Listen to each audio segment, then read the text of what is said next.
All right, this is my Grizzly planer. I've had it for about 2 years now, and I've done a few things to it to get it where it is now, but I want to do one more thing. Let me show you what that is. So one of the first things I did to the planer was I added these cast iron tops. Before that, it just had a steel bar with 2 rollers each, and I was never really a fan of that. Unfortunately, this model, you can see, still has the bolt holes. The face was not milled to accept the cast iron top, so it was never meant to be put on there. But because it's the same castings, it could be done. In short, I took an angle grinder and a lot of time, and I ground this flat. The rest is pretty simple. It was just a matter of drilling and tapping some holes in cast iron, which is actually quite easy. I went through the planer top to bottom, and I found that the infeed roller made a horrendous clunk when a board passed through. When I investigated, I found that one of the bushings was pretty worn out. And you can see it's got some scoring marks on the inside, and frankly, it's no longer round. About an $8 part, it was easy to fix. Something else that drove me nuts is it rattled.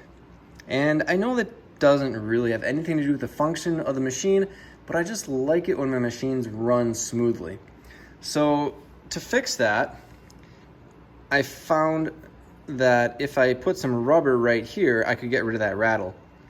So on this panel, this is just a piece of 1/4 inch rubber, and I ran a score with the table saw so it would stay on that panel. You might also notice that these are not the original screw. I got some hex head stainless screws and replaced those as well. I believe the ones on here were either Phillips or slotted, and they were pretty worse for the wear. When I first started using this planer, I noticed that the rollers on the bed were a bit too high, and I was getting a lot of snipe.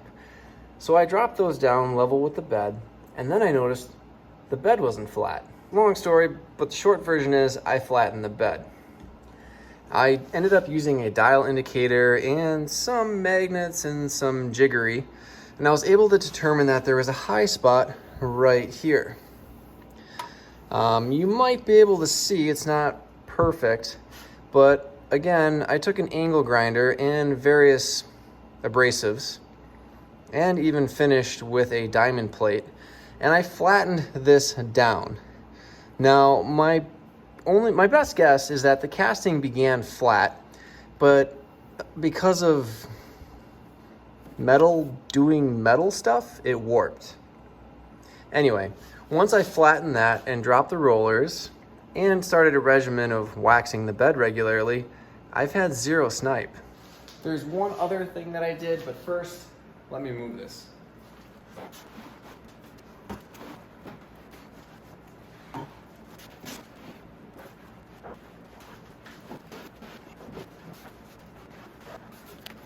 Another thing I really like is this connector.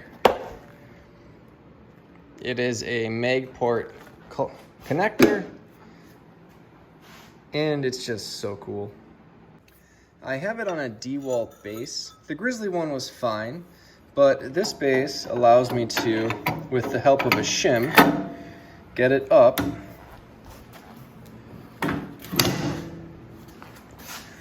and over my water dam. Unfortunately, I have to share my workshop with an SUV, and SUVs shed a lot of water when they melt off in winter. So I have these cord strips throughout the shop so I can keep the water where I want it, more or less. But anyway, it does pose a challenge for the base, so I need to get over that and clear it, which that helps me do. So now I can pull it out and then drop it back down, and that affords me a lot more room for longer material. I have a Wixie digital readout, which I have attached to that bolt on the base.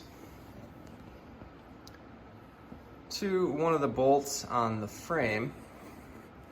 And what is cool is this allows me to mount this so I can set my board on the table, and that is exactly flush with that bottom reference. As far as the readout, I have a magnet on the back so I can move that around. You might have saw earlier when I have the table on top, I attach it to one of the F clamps. The last upgrade was the table on top. Let me show you how that's attached.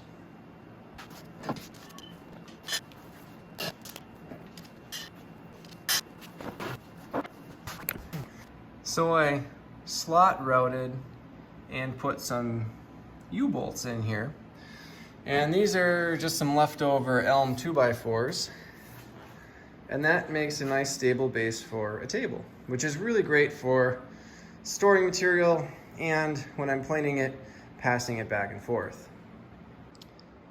These will be my 2 test boards for tonight.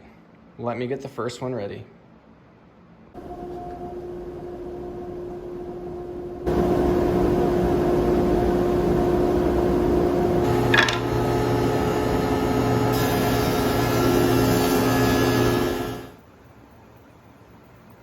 So these are the small serrations that the outfeed roller leaves on white ash.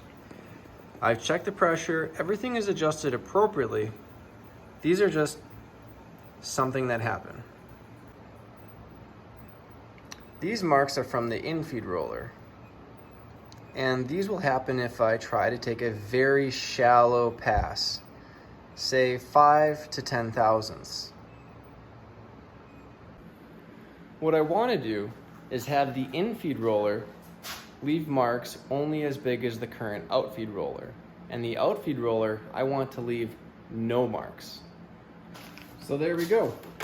This is a rubber outfeed roller, and I'll try to keep the grease off of it.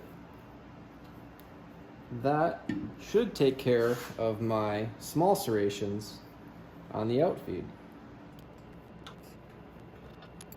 Yeah.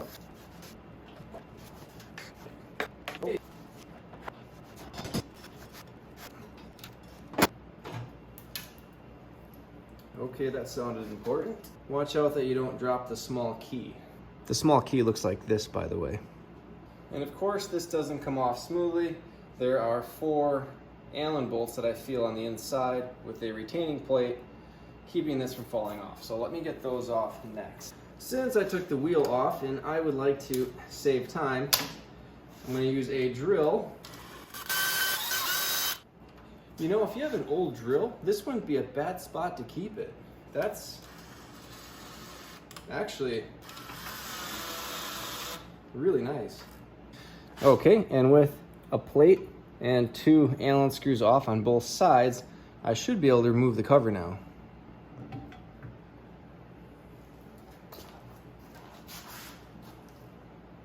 And because this machine doesn't know what it wants to be, it uses a 3/8 inch socket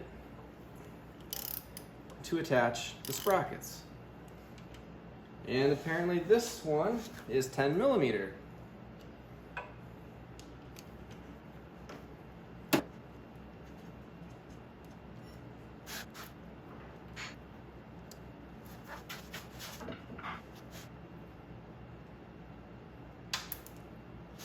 Yeah.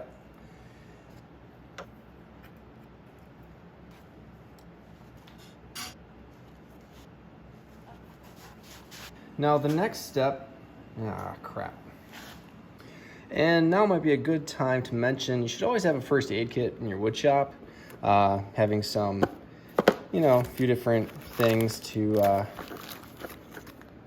fix what goes wrong. Oh yeah. And these guys are awesome. And now back to the task at hand. This is a blood-soaked rag. No, this is what provides tension on the outfeed roller, and it puts tension on this block. So we're just going to take the tension off of one side. So there we go. And then using, let's try 10 millimeter this time. Yep. This block should come right out. Okay, I'll also take out this bolt.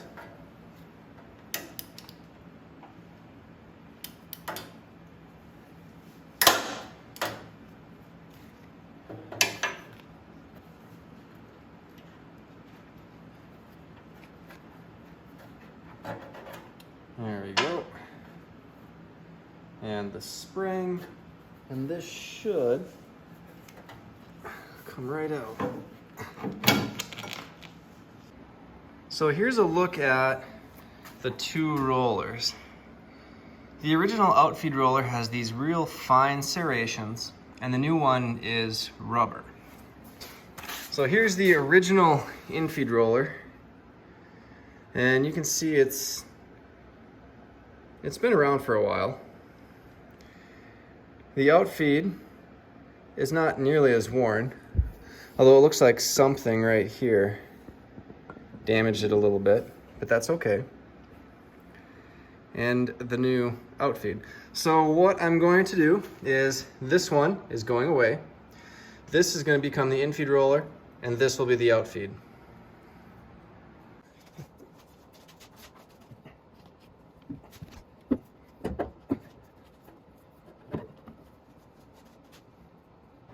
This is also a good time to inspect these bushing blocks. This one is nice and smooth. There we go. Oh, I forgot the spring. No worries. The bushings, if it's completely clogged with sawdust like that, there's a little oil path there. So I'm gonna go ahead and clean that up real quick. So there we go. A little shot of compressed air, clean that right out.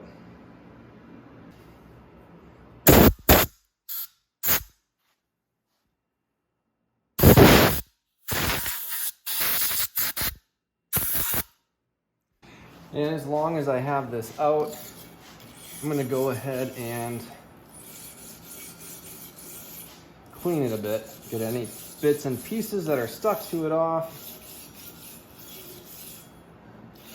and make it as grippy as possible.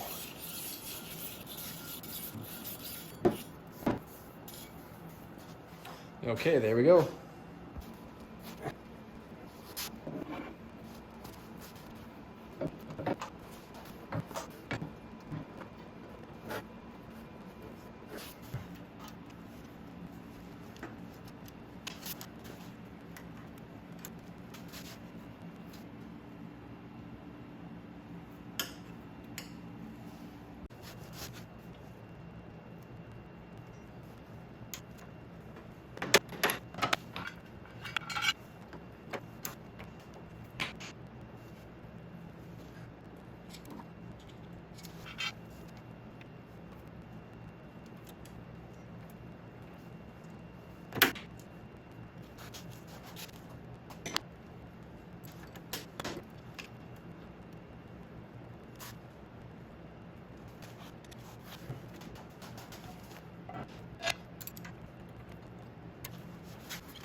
So here is a pass taking nothing off.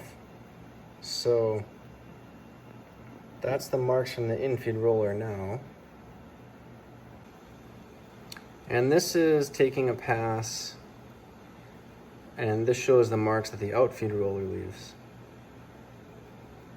And I believe these marks might be from the cutters themselves.